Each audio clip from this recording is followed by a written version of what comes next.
বাংলাদেশে আপনার পরিচিতি আপসহীন দেশনেত্রী হিসেবে বাংলাদেশের মানুষ আপনাকে আপনার কাছ থেকে কি প্রত্যাশা করে বলে আপনি মনে করেন? সবচেয়ে প্রথমে আপনি যেটা বললেন যে গণতন্ত্রের জন্য তো আমি ৯ বছর সংগ্রাম করেছি, আপনারা দেখেছেন। এবং সংগ্রাম করে আমরাই কিন্তু বিএনপি দেশে গণতন্ত্র পুনঃপ্রতিষ্ঠা করেছি।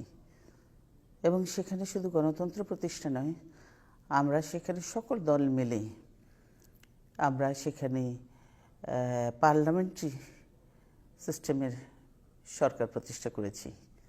এবং আমি চেয়েছি তখন থেকেই যে আমরা সকলে মিলে কাজ করব। দেশ বাংলাদেশ একটা গরিব দেশ, সমস্যা অনেক। সেই জন্য এখানে আমাদের মধ্যে যদি সুসম্পর্ক না থাকে তাহলে স্বাভাবিকই সেই দেশের মানুষের কল্যাণ করা অত্যন্ত কঠিন। প্রতি পদে পদে যদি বাধা আসে তাহলে কিন্তু আপনার যত সুন্দর পরিকল্পনাই থাকুক, সেই পরিকল্পনাগুলি আপনি বাস্তবায়ন করতে পারবেন না। 1991 ৯ বছর পর আমরা কিন্তু দেশে গণতন্ত্র এনেছি। সেখানে আমরা আশা করেছিলাম যে আমরা সরকারে আছি, অপোজিশনে ছিলেন আওয়ামী লীগ। আমরা আশা করেছিলাম যে তারা আমাদেরকে, এতদিন পর দেশে গণতন্ত্র এসেছে, তারা আমাদেরকে সহযোগিতা করবে যাতে দেশে গণতন্ত্র থাকে। এবং লক্ষ্য যদি সবার এক হয় যে দেশের অর্থনৈতিক উন্নয়ন, জনগণের অবস্থার পরিবর্তন, দেশে শিক্ষা, স্বাস্থ্য, চিকিৎসা, বাসস্থান, যেগুলি মৌলিক চাহিদা মানুষের, সেগুলি পূরণ করা, তাহলে স্বাভাবিকভাবে একটা সরকারকে সহযোগিতা করবে। বিরোধী দলের তো সরকারেরই অংশ একটা।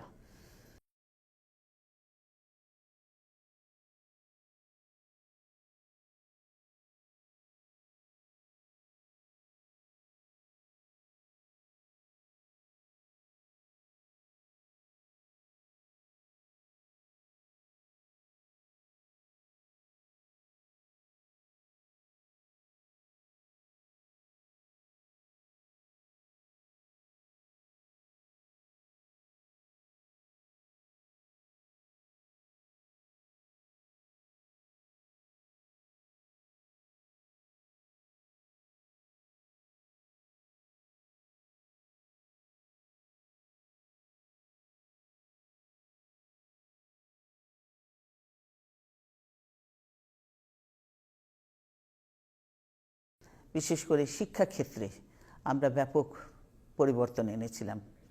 আমরা সন্ত্রাস দমন করব, প্রথম এজেন্ডাই ছিল সন্ত্রাস দমন করব। অন্যান্য যেগুলোই আছে, শিক্ষা, চিকিৎসা, বাসস্থান, সেগুলো তো আছেই।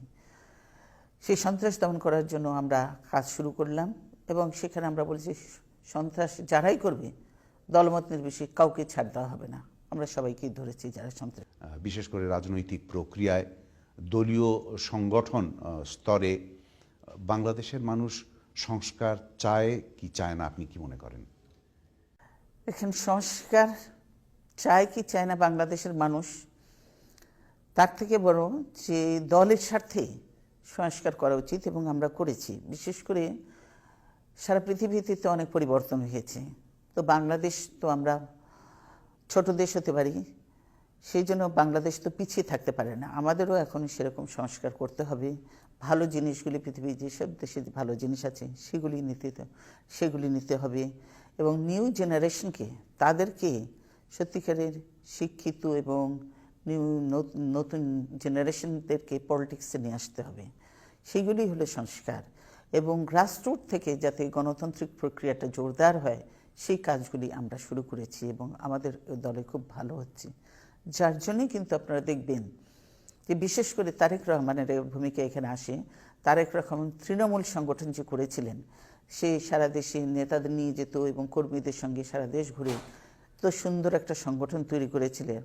সংগঠন করেছিল একদম কম্পিউটারাইজ, সব কিছু পাবেন আপনি সেখানে। এমন কিছু নেই বাংলাদেশে কোথায় কি আছে না আছে, কতজন মানুষ আছে, কোন গ্রামে কয়টা গরু আছে, কোন গ্রামে কয়টা পুকুর আছে, কোন গ্রামে কি আছে, সব কিছু সেগুলি ছিল তার কাছে। সে শুরু করে দিয়েছিল অলরেডি।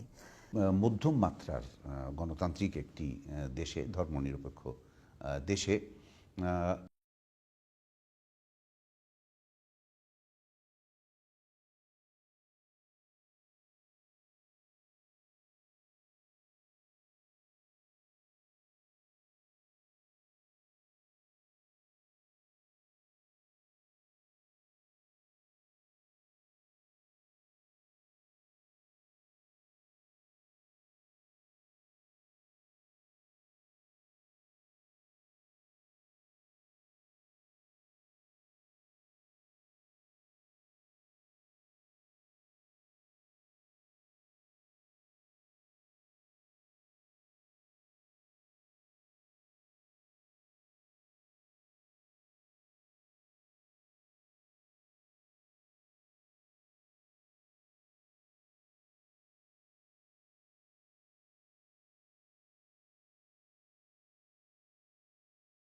বেলাও ঠিকমতো খেতে পারে না, মধ্যবিত্তরা ক্ষতিগ্রস্ত, নিম্ন মধ্যবিত্তরা ক্ষতিগ্রস্ত, এমনকি আপার ক্লাসকেও এখন ক্ষতি করছে।